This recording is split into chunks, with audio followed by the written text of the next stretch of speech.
세 번째 이슈 박스 열어보겠습니다. 네, 서울 금천구 독산동에 위치한 한 공군부대 부사관이 지난 12일 국민청원 게시판에 글을 하나 올렸습니다. 부자 아빠를 둔 병사가 1인 생활관에서 지내면서 부사관에게 빨래와 음료수 배달을 시켰다. 이런 내용입니다. 의원님, 네. 저는 사실 저도 군생활 해봤지만 믿기 어려운 일이거든요. 그렇죠. 예. 그러니까 저 내용 보면 언론 보도를 따라 이제 기초로 보면 그 병사가 부대 안에서 자기 옷 빨래 자기가 해야 될 거 아닙니까? 그럼요. 예. 근데 부사관을 통해서 자기 집으로 옷 빨래를 좀 배달을 해달라 해서 이제 빨래를 배달시켰다. 그다음에 필요한 물품이라든지 음료라든지 식음료품도 부사관을 통해서 이렇게 밖에서 사오도록 뭐 이렇게 했다. 예. 그다음에 생활관 같은 경우도 혼자 지금 독 생활관을 썼다. 그러게요. 예, 그 이유는 뭔가 몸이 아파서 그랬다고 하는데 실은 몸이 전혀 나쁜 것이 아니고 안에서 팬티 입고 그냥 혼자 지낼 정도로 그냥 이렇게 건장한 모습을 보였는데 독생활관을 썼다. 지금 이런 얘기들이거든요. 예. 사실 단순하게 보면 여러 가지 정황을 가지고 보면 부모가 이 부대에 있는 고위직 그 누군가에게 상당히 부정한 결탁이 있었고 이로 인해서 이 병사에게 굉장히 특수한 황제 같은 어떤 영내 생활을 할 수 있는 조건들이 주어지지 않았나 싶고요.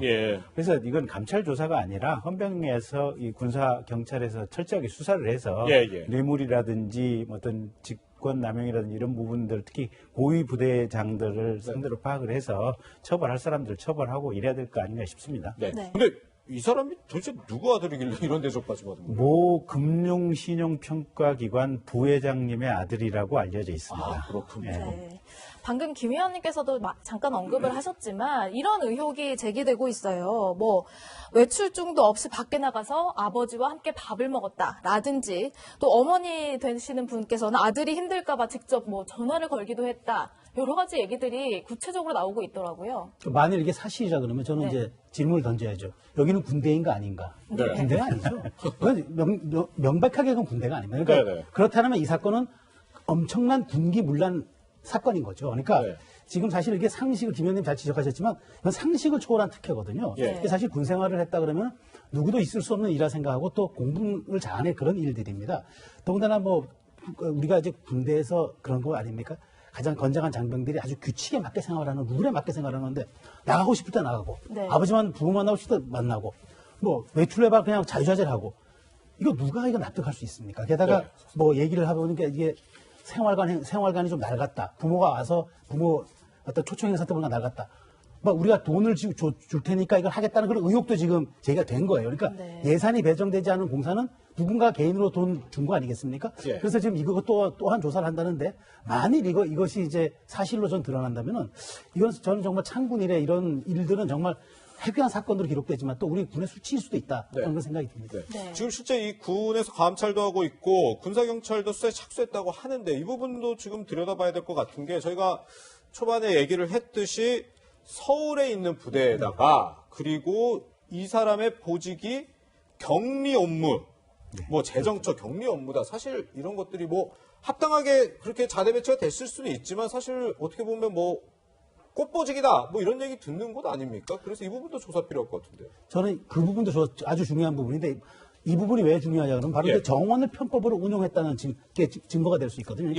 그러니까 부대에서 그 직위를 수행해야 할 병사가 한 명인데 또 그 한 명은 이제 한 명이기 때문에 그 병사가 제대해야 후속 인사가 충원되는 건데 둘이 같이 근무했다? 이것은 이제 정원을 편법으로 운영한 거죠. 그렇다면 저는 이거는 이제 인사 비리 의혹도 될 수 있는 거고 그렇기 때문에 저는 이제 이 부분에 대해서 지금 공군본부가 감찰을 한다 그러는데 저는 이렇게 하면 안 된다고 봅니다. 이거는 국방부 감찰해야 돼요. 왜냐하면 지금 이게 한 대대에서 벌어진 일이지만 쭉 여러 가지 정황을 놓고 보면은 상급 부대가 관여했을 공산이 대단히 높아요. 그렇기 때문에 공군의 감찰을 맡긴다는 거는 오히려 좀 내부에서 무마할 수 있는 가능성도 있기 때문에 이 부분은 저는 국방부 감찰해야 된다고 봅니다.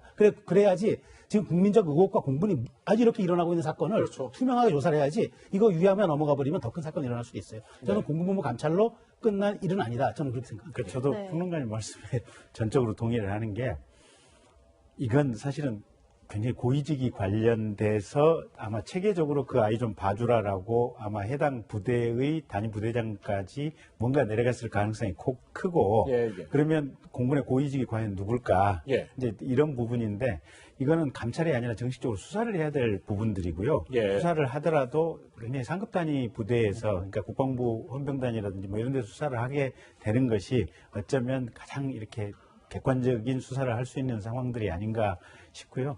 근데 사실 한국의 아버지도 좀 반성 좀 해야 됩니다. 그게 제가 83년도에 이제 대학을 입학했었는데 네. 저 대학 졸업할 때쯤에서 모 대통령 자제분을 위해서 6개월짜리 학사 출신들 장교가 있었거든요. 예, 예. 속칭 6개월 장교라고 하는 이게 6개월 석사기 가진 이제 이게 장교들이 있었는데 예. 그게 특정 대통령 아들을 위해서 잠시 몇 년간 있다가 그냥 없어진 제도라고 하는 설이 파다했거든요. 네. 보면 또 모 재벌 기업 같은 경우 보면 그 아드님이 조폭들한테 맞았다 그래가지고 그 조폭들 잡아오라 그래가지고 그거 빠따로 몇 대씩 때리라고 하는 그 사건도 몇 년 전에 있었지 않습니까? 예, 보면. 예. 그래서 한국의 아버지들도 이게 부성애가 이렇게 따뜻한 건 좋은데 예, 예. 법과 원칙에 따라서 그리고 사회 속에서 기준에 따라서 아예 군대 가서 제대로 씩씩하게 아들이 군대 생활을 해야 예. 나중에 사회 적응도 잘 하고 제대로 된 인재로 바뀔 거 아니겠습니까? 이런 식의 사고를 하는 건 사실 아들을 망치는 거죠. 보면. 네, 이번 사건과 관련해서 오늘 국방부 브리핑에서 기자들의 질문이 이어졌습니다. 군 당국 관계자가요, 이런 내용도 설명했습니다. 직접 들어보시죠. 질병 치료를 목적으로 청원 휴가를 나가 있는 사실은 확인했습니다. 진단서는 휴가를 나가고 14일 이내에 제출하도록 되어 있습니다. 저희가 진단서는 받을 예정입니다. 군병원에서 사전에 발급된 진단서는 없었다는 말씀이시죠? 그렇게 알고 있습니다. 네, 군 당국에서는 뭐 진단서 제출하지 않고 휴가 중이다, 뭐 이런 얘기까지 나왔는데요. 어쨌든 뭐 해당 군부대에서는 또 대대장의 갑질이 있었다, 이런 폭로까지도 나와서 지금 문제가 되고 있죠. 그러니까 이 해당 부대 대대장이 지금 뭐 보니까 폭언, 갑질, 횡령 뭐 여러 가지 지금 일이 있었다는데 그런데 이제 이 공군본부가 이건 지휘권 행사, 우리가 조사를 해보니까 이건 지휘권 행사 차원에서 있을 수 있는 일이다. 그래서 이제 아마 가벼운 주의 경고 조치가 내려졌다는데 이 부분도 저는 들여다봐야 된다고 봅니다. 저는 어쩌면 이 부분이 더 결정적인 어떤 증거가 될 수도 있다고 보는 거죠. 왜냐하면 네. 대대장의 그 처분 여하에 따라서 이 사람이 이렇게 행동할 수밖에 없었던 일이 혹시 있을 수도 있기 때문에 이 부분도 저는 그랬다면 다시 조사를 해야 되는 필요성이 있다. 저는 그렇게 생각합니다. 네, 그렇군요. 보면은 군 기강회의, 국민들의 안보 불안만 좀 부추기는 일인 것 같은데요. 다시는 이런 일이 좀 없었으면 하는 바람입니다. 네.